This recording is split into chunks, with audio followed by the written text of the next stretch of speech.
Hello friends, welcome to GK pro Telugu.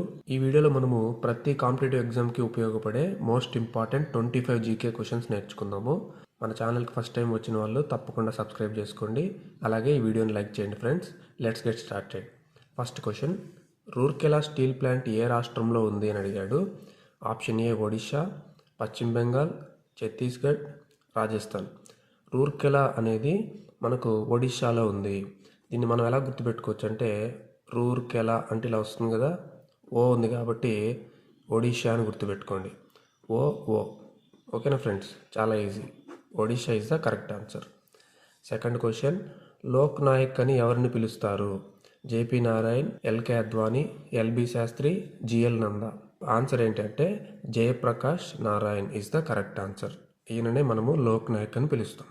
Third question, భారత రాజ్యాంగంలో article 76 వీరిని గురించి తెలుపును? రాష్ట్రపతి, లోక్సభ స్పీకర్, అటార్నీ జనరల్, ఉపరాష్ట్రపతి. ఆర్టికల్ 76 అటార్నీ జనరల్ గురించి తెలుపుతుంది.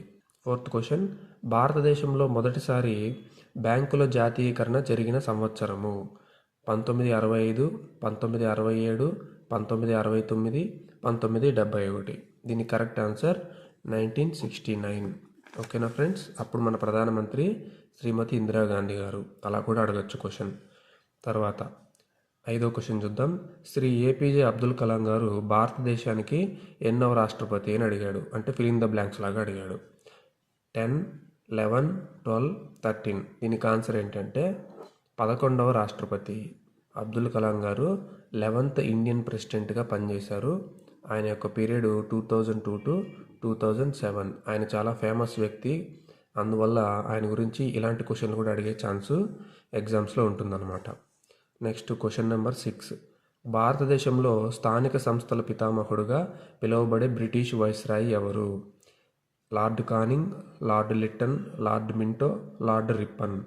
స్థానిక సంస్థలు అంటే మనకు లోకల్ గవర్నమెంట్స్ అంటాం కదా, పంచాయతీలు, మున్సిపాలిటీలు, వీటికి సంబంధించి ఎవరిని పితామహుడుగా పిలుస్తారు అంటే ఆన్సర్ లార్డ్ రిప్పన్ అండి. చాలా ఇంపార్టెంట్ క్వశ్చన్, ఆల్రెడీ చాలా ఎగ్జామ్స్లో వచ్చింది. నెక్స్ట్ క్వశ్చన్ చూద్దామా. Question number 7. Gir national park వీటికి ప్రసిద్ధి? గిర్ నేషనల్ పార్క్ అనేది గుజరాత్లో ఉంది. ఇది కూడా ఒక జీకే క్వశ్చనే, ఇంపార్టెంట్. అయితే ఈ క్వశ్చన్ ఏంటంటే, గుజరాత్లో ఉన్నటువంటి ఈ గిర్ నేషనల్ పార్క్లో ఏవి ఎక్కువగా ఫేమస్ అంటే పులులు, సింహాలు, ఖడ్గమృగాలు, పాములు. దీని కరెక్ట్ ఆన్సర్ ఏంటంటే సింహాలు. ఏషియాటిక్ లయన్స్ అంటాం. ఓకేనా, ఏషియాటిక్ లయన్స్ గిర్ నేషనల్ పార్క్లో ఉంటాయన్నమాట. Next question number 8. పీడిఎఫ్ పూర్తి రూపం ఏంటి? Paint document format, paint document file, print document format, portable document format. PDF అని మనం ఎప్పుడు అంటూ ఉంటాం, కానీ పీడిఎఫ్ అంటే అసలు పేరు ఏంటో మనకు తెలియాలి, దాని యొక్క పూర్తి రూపం కూడా. కరెక్ట్ ఆన్సర్ ఏంటంటే portable document format.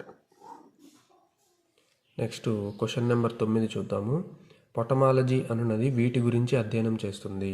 పొటమాలజీ is a branch of science that actually studies about పర్వతాలు, నదులు, నేలలు, అడవులు. పొటమాలజీ అనేది నదులను గురించి అధ్యయనం చేస్తుంది. ఓకేనా, చాలా ఇంపార్టెంట్ క్వశ్చన్, గుర్తుపెట్టుకోండి. నెక్స్ట్ 10వ క్వశ్చన్. భారతదేశం అణు పరీక్షలను ఈ రాష్ట్రంలో నిర్వహించింది?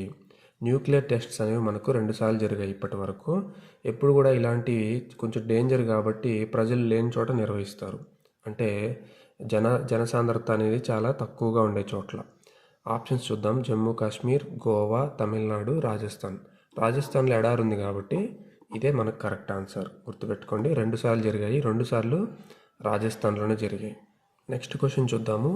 భారతరత్న పొందిన తొలి మహిళ ఎవరు? శ్రీమతి ఇందిరాగాంధీ గారు, శ్రీమతి సరోజినీ నాయుడు గారు, మదర్ తెరీసా గారు, పైవేవి కావు. ఇచ్చినటువంటి ఆప్షన్స్లో ఏది కాదు అని మనకు ఆప్షన్ డి చెప్తుంది. దీని కరెక్ట్ ఆన్సర్ ఏంటంటే శ్రీమతి ఇందిరాగాంధీ గారు. ఓకేనా, గుర్తుపెట్టుకోండి, చాలా ఇంపార్టెంట్. నెక్స్ట్ క్వశ్చన్ చూద్దాము. Question number 12. నీతి ఆయోగ్కు తొలి చైర్మన్ను గుర్తించండి? అరవింద్ పనగారియా, సుమన్ బేరీ, అజిత్ దోవల్, నరేంద్ర మోదీ. మనకు నీతి ఆయోగ్ అనేది దేనికి రీప్లేస్మెంట్గా వచ్చిందంటే ప్లానింగ్ కమిషన్కు రీప్లేస్మెంట్గా వచ్చింది 2015లో. దీనికి చైర్మన్ ఎవరు ఉంటారు అంటే ప్రైమ్ మినిస్టర్ ఎవరైతే ఉంటారో వాళ్ళే చైర్మన్గా ఉంటారు. తొలి చైర్మన్ అని అడిగారు కాబట్టి ఫస్ట్ ఇది ఫామ్ అయినప్పుడు ఎవరైతే ప్రైమ్ మినిస్టర్గా ఉంటారో వాళ్ళే ఫస్ట్ చైర్మన్ అవుతారనమాట. 2015లో ఫామ్ అయింది కాబట్టి అప్పుడు ప్రధానమంత్రి గారు నరేంద్ర మోదీ గారు కాబట్టి దీనికి కరెక్ట్ ఆన్సర్ నరేంద్ర మోదీ. ఓకేనా, ఇలా మనము చదువుకోవాలి. క్వశ్చన్ నెంబర్ 13 చూద్దాము. ఇండియన్ ఇన్స్టిట్యూట్ ఆఫ్ వైరాలజీ అంటే వైరస్ల గురించి అధ్యయనం చేసేటువంటి ఇన్స్టిట్యూట్ భారతదేశంలో ఎక్కడ ఉంది అని అడుగుతున్నాడు. డెహ్రాడూన్, తిరువనంతపురము, పూణే, చెన్నై. కరెక్ట్ ఆన్సర్ ఏంటి? పూణే. ఓకేనా, పూణేలో వైరస్లకు సంబంధించిన ఇన్స్టిట్యూట్ ఉందన్నమాట. నెక్స్ట్ క్వశ్చన్ 14, చాలా ఇంపార్టెంట్ క్వశ్చన్. పశ్చిమ కనుమల్లో ఎత్తైన శిఖరం ఏది? అనైముడి, దొడబెట్ట, మౌంట్ అబు, కైలాసగంగ. దీని కరెక్ట్ ఆన్సర్ ఏంటి అంటే అనైముడి. వెస్ట్రన్ ఘాట్స్ అంటాం కదా, పశ్చిమ కనుమలు వెస్ట్రన్ ఘాట్స్. ఇప్పుడు మన ఇండియా ఇలా ఉందంటే ఈ పశ్చిమ భాగంలో ఉన్నటువంటి కనుమల్నే మనము వెస్ట్రన్ ఘాట్స్ అంటాం. వీటిల్లో ఎత్తైనటువంటి శిఖరం ఏంటి అంటే అనైముడి. ఓకేనా ఫ్రెండ్స్, 14 క్వశ్చన్లు ఈ విధంగా చాలా ఇంపార్టెంట్ అనమాట. నెక్స్ట్ క్వశ్చన్ నెంబర్ 15 చూద్దాము. భారతదేశంలో అత్యధిక దూరం ప్రయాణించే రైలు ఏది? Himsagar Express, Bengaluru Express, Vivek Express, Rajdhani Express. ఎక్కువ దూరం ప్రయాణించేటువంటి రైలు ఏదంటే వివేక్ ఎక్స్ప్రెస్. ఓకే, చాలా ఇంపార్టెంట్. నెక్స్ట్, భారతదేశంపై దండెత్తిన మొట్టమొదటి విదేశీ రాజు ఎవరు? Alexander, Darius, Muhammad Ghori, Seleucus Nicator. దీనికి కరెక్ట్ ఆన్సర్ ఏంటి అంటే డేరియస్ 1. ఓకేనా, ఇతన్నే డేరియస్ ద గ్రేట్ అంటారు, పర్షియాకు సంబంధించిన రాజు. ఈయనే ఫస్ట్ టైం భారతదేశం మీద దండయాత్ర చేశాడు క్రీస్తుపూర్వం 516లో. ఓకేనా. Question number 17. జాతీయ అటవీ విధానం 1952, నేషనల్ ఫారెస్ట్ పాలసీ 1952 అంటాం. దీని ప్రకారం దేశ భూభాగంలో డాష్ అడవులు ఉండాలి అని అడిగాడు. అంటే ఎంత పర్సెంట్ మొత్తం భూభాగంలో అడవుల చేత ఆక్రమించబడాలి? ఆన్సర్ ఏంటి అంటే ముందు ఆప్షన్లు చూద్దాం.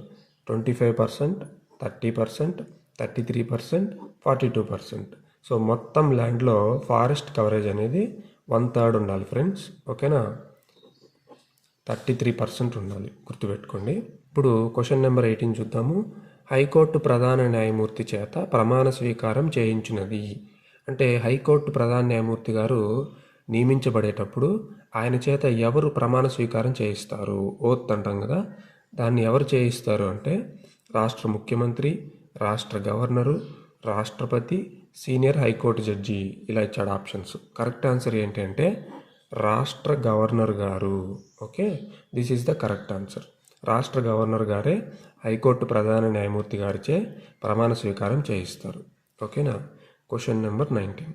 ప్రతి సంవత్సరం ఏ తేదీన ప్రపంచ ఆరోగ్య దినము, వరల్డ్ హెల్త్ డేగా జరుపుకుంటారు? చూడండి ఎంత మంచి క్వశ్చన్ ఇది.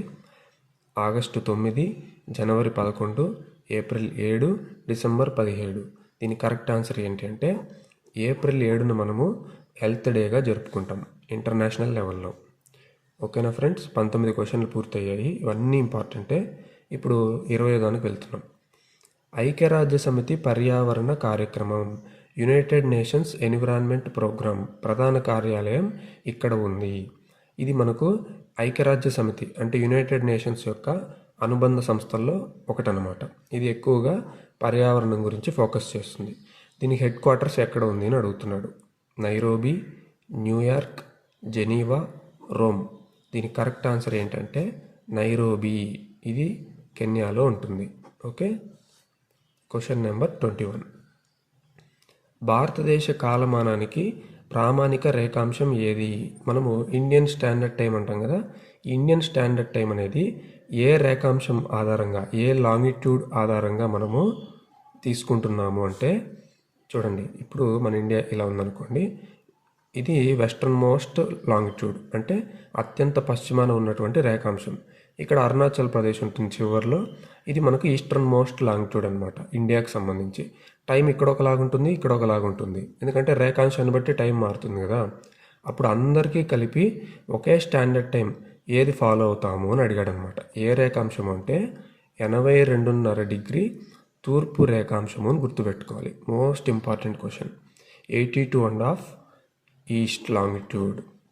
ఓకేనా, 82.5 తూర్పు రేఖాంశము. Next question friends, 22. Folic acid అనగా ఏ విటమిన్? ఇది కూడా బయాలజీకి సంబంధించి రెగ్యులర్గా అడుగుతూ ఉంటారు. ఆప్షన్ ఏ వచ్చి విటమిన్ సి అని ఇచ్చాడు, option B vitamin A, option C vitamin B3, option D vitamin B9. Correct answer ఏంటంటే B9. B9నే మనము ఫోలిక్ యాసిడ్ అని కూడా పిలుస్తాం. రక్తహీనత ఉండే వాళ్ళకి ఎక్కువగా ఉపయోగపడుతుంది. నెక్స్ట్ 23. రక్తం ఎరుపు రంగులో ఉండుటకు కారణం ఏమిటి? ఏ ప్రోటీన్ ఉండడం వల్ల రక్తం మనకు ఎరుపు రంగులో ఉంటుంది? Prothrombin, fibrinogen, haemoglobin, aspirin. ఇలా ఇచ్చాడు మనకు ఆప్షన్స్. కరెక్ట్ ఆన్సర్ ఏంటి అంటే హీమోగ్లోబిన్. ఓకేనా, హీమోగ్లోబిన్ ఉండడం వల్ల రక్తం మనకు ఆ ముదురు ఎరుపు రంగు అనేది కలిగి ఉంటుంది. Next question number 24. భారత రాజ్యాంగం గుర్తించిన అధికారిక భాషలు ఎన్ని అని అడిగాడు. 22, 16, 14, 27. రాజ్యాంగంలో గుర్తించబడినటువంటి భాషలు ఎన్ని అంటే 22. చాలాసార్లు ఇప్పటికే మనకు ఎగ్జామ్స్లో అడిగారు. Okay, 22 is the correct answer. Next question friends, 25. Srikrishnadevarayalu ఈ వంశానికి చెందినవాడు. మనకందరికీ శ్రీకృష్ణదేవరాయలు విజయనగర సామ్రాజ్యంలో చాలా గొప్ప చక్రవర్తి అని తెలుసు. అయితే ఆయన ఏ వంశానికి చెందినవాడు అనే క్వశ్చన్ అనేది అడుగుతూ ఉంటారనమాట. మొత్తం మీద విజయనగర సామ్రాజ్యంలో 4 వంశాలు ఉంటాయి. సంగమ వంశం, తులువ వంశం, సాలువ వంశం, అరవీటి వంశం. ఫస్ట్ సంగమ వంశం పరిపాలించింది, తర్వాత సాలువ వంశం, తర్వాత తులువ వంశం, చివరిలో అరవీటి వంశస్థులు పరిపాలించారు. అందులో శ్రీకృష్ణదేవరాయలు ఏ వంశానికి చెందినవాడు అంటే తులువ వంశానికి చెందినవాడు. Okay, this is also one of the important questions. ఇంకా ఈ 25 క్వశ్చన్లు ఈ క్లాసుకు సంబంధించి మనం ఇలా పూర్తి చేసాము. ఇవన్నీ చక్కగా రాసుకోండి ఫ్రెండ్స్. ఓకేనా, మీరు ఏవైతే ఆన్సర్ చేయలేదో వాటిని ఒక నోట్స్లో రాసుకోండి. ఓకే, ఎక్సర్సైజ్ క్వశ్చన్ చూద్దాము ఈ వీడియోకి సంబంధించి. పశ్చిమ మధ్య రైల్వే జోన్ ప్రధాన కార్యాలయం ఏ నగరంలో ఉంది అని అడిగాడు. ముంబై, జబల్పూర్, గోరఖ్పూర్, బిలాస్పూర్. ఓకేనా ఫ్రెండ్స్, దీనికి కరెక్ట్ ఆన్సర్ ఏంటో మీరు నాకు కామెంట్లలో తెలియజేయండి. This is the exercise question for you. ఓకేనా ఫ్రెండ్స్, ఇవి మనకు ఎప్పుడు ఎగ్జామ్స్లో అడుగుతున్నటువంటి స్టాండర్డ్ జీకే క్వశ్చన్స్ అనమాట. ఓకేనా ఫ్రెండ్స్, జాగ్రత్తగా గమనించండి. ఒక నోట్స్లో నేను చెప్తున్నటువంటి క్వశ్చన్స్ అన్నీ కూడా ఏవైతే మీరు రాంగ్గా ఆన్సర్ చేశారో అవన్నీ రాసుకొని ఎప్పుడు రివిజన్ చేస్తూ ఉండండి. ఈ వీడియో మీకు అందరికీ ఉపయోగపడిందని అనుకుంటున్నాను. నెక్స్ట్ క్లాస్లో నేను మళ్ళీ మోస్ట్ ఇంపార్టెంట్ క్వశ్చన్స్తో మీ ముందుకు వస్తాను. ఛానల్కి ఫస్ట్ టైం వచ్చిన వాళ్ళు తప్పకుండా సబ్స్క్రైబ్ చేసుకోండి. ఈ వీడియోని చూసిన వాళ్ళందరూ కూడా లైక్ చేయండి. ఓకేనా friends, see you in the next class. I wish you all the best.